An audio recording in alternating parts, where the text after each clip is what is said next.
Hey guys, welcome back to my YouTube channel, and today you're watching Milo Milk Powder. Today, we'll be talking about how to make music for newbies. Are you new to making music? Never touched a music program in your life? Well, this is the video for you. I'll be going step by step how to make your very first song.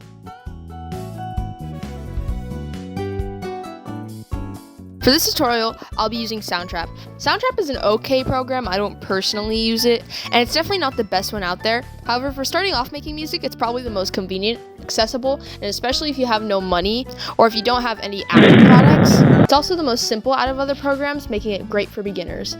If you're using another program, you can still follow along with this tutorial. Just keep in mind, some things may be different. Before we start making music, you'll need to make a general outline of what you're going to make. Ask yourself some questions like, what genre is it going to be? What's the mood going to be? Key signature, tempo, simplicity versus details? Is there any meanings behind the song? After you have a general idea of what you want to do, start by making your new file for your very first song. Congratulations, you're here! So now what? First, you want to know how to navigate. When you open your project, you'll see a music or podcast button. Since we're making music, click the podcast button. You'll be now taken to your very first music project. As you can see, there's a lot of buttons on the screen. Most of them are either labeled, or when you hover your cursor over them, they will show you what they are. Start by exploring around and see what each button does. In case you're confused or having technical difficulties, there's also a support button at the bottom right of your screen. After you've kind of just messed around with the software, you'll want to start by making a new track. This can be a beat, melody, or chord progression. Typically, I like to start off with a chord progression because it makes it much easier to build on later. If you don't have a lot of knowledge on music theory, I would suggest looking up music theory on chord progression or look up some charts. Generally speaking, basically, if you have some notes playing at the same time and then generally sound good, it's probably a good chord.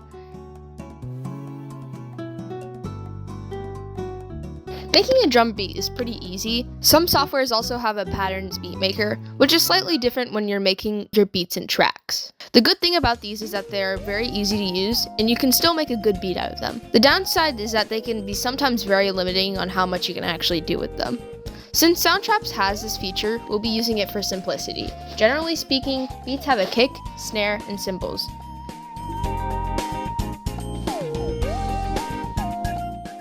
Melodies are pretty easy to make, again, generally going off of whatever notes are in your chord progression. Sometimes if I have trouble making a melody, I just hum out while the project is playing.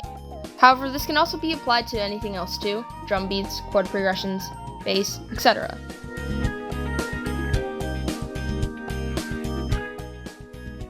Making bass lines, it's somewhat similar to making melodies. If you want, you can hum out a bass line. Typically, bass lines are different from the melody, but bass lines do follow the chord progressions. Sometimes bass lines are also just exactly the same as the chord progressions, just one note. So,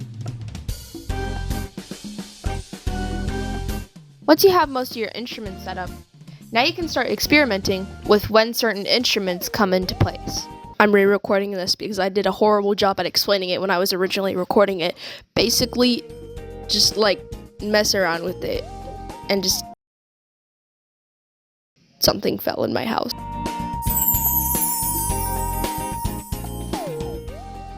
Go to your track and click edit. Click edit notes and then go to effects. This is where you can add certain effects.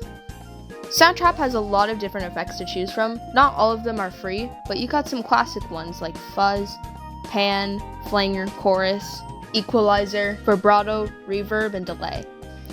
After doing some finishing touches, you're done!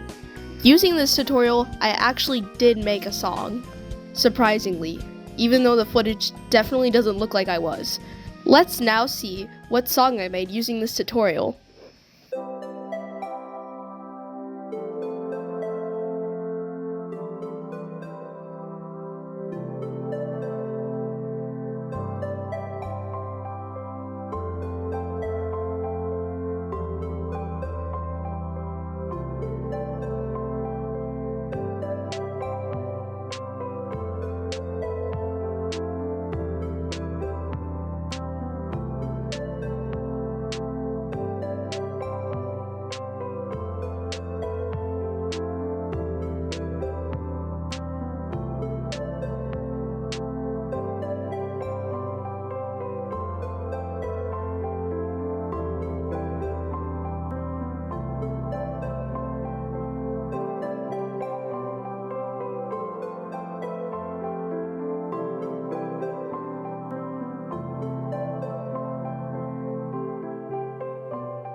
Now, is this the best song I've ever made?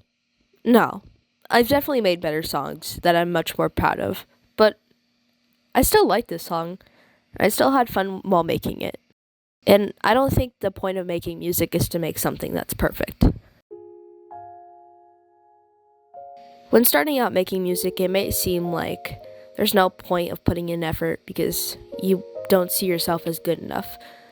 But after I've spent countless hours improving my skill in music, I can say that as long as you're willing to put in the effort to better yourself in your skills in music, then you will see the progress that you've made and you'll be able to be more proud of yourself. Even then, it's still important to make things that make you feel happy, and don't worry about whether or not it's perfect, because in reality, nothing is perfect. And that's a beautiful thing about making art.